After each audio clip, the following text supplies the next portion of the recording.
কোরআন বলে মানুষের নফস হলো তিন ধরনের নফস। এক হলো নফসে মুতমাইন্না, দুই নাম্বার নফসে লাওয়ামা, তিন নাম্বার নফস হলো নফসে আম্মারা। কোরআন এই তিন প্রকার নফসের ব্যাখ্যা দিয়েছে।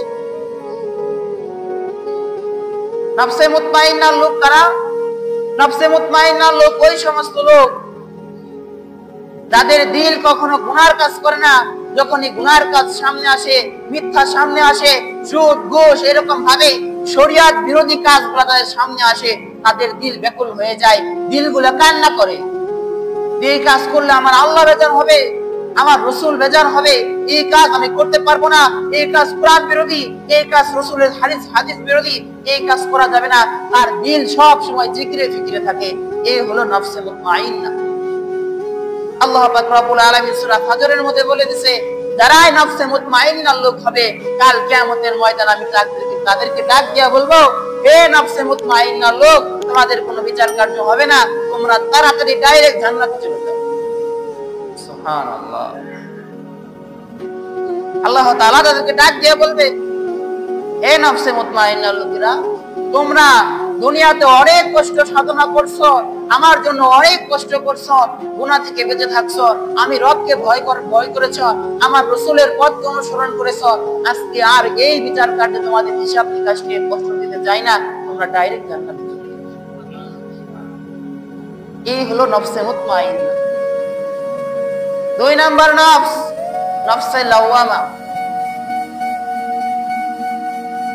নফসে লাওয়ামা ওই নফস যে নফস গুনাহ করে, গুনার কাজ করে ফেলছে, করার সাথে সাথে তার দিল সাক্ষী দিতেছে যে কি কাজ করেছেন,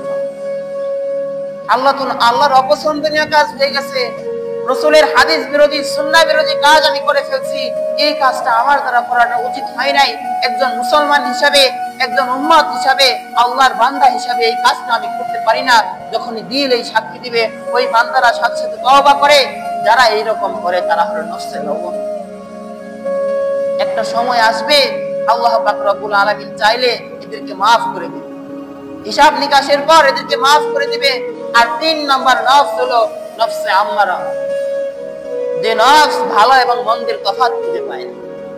তার কাছে সুদের টাকা আর এরকম হালাল টাকার মধ্যে পার্থক্য নাই, তার কাছে এক। ঘুষের টাকা হালাল টাকা তার কাছে পার্থক্য নাই, এক। এই হলো নফসে আম্মারা। আজকে আমার কেন যেন মনে হইতেছে আমরা কেমন যেন নফসে আম্মারার লোক হয়ে গেছি। আমাদের নফসটা নফসে আম্মারা হয়ে গেছে। আজকে ভালো আর মন্দের তফাৎ আমরা খুঁজে পাই, কোনটা ভালো কোনটা মন্দ এই তফাৎ আমরা খুঁজে পাচ্ছি না। বারবার আমি একাধিক জুমা ধরে একটা আলোচনা করতেছি যে আমরা দুনিয়া থেকে চলে যাব, এই দুনিয়া থাকার জায়গা না, চলে যাব। এরপরও আমরা জানি ধ্রুব সত্য আমি চলে যাব, তারপরও দিল পরিবর্তন হয় না, আমি ইবাদতের দিকে ঝুঁকতে পারি না। এর প্রমাণ কি ভাই? এর প্রমাণ একটাই, আমার আপনার নফস নফসে আম্মারা হয়ে গেছে। যে হাজারো ওয়াজ নসিহত কোরআন হাদিস সুন্নাহ যাই বলেন না কেন, আমার পরিবর্তন আসবে, আমার পরিবর্তন আসবে না। এই হলো নফসে আম্মারার লোকেরা।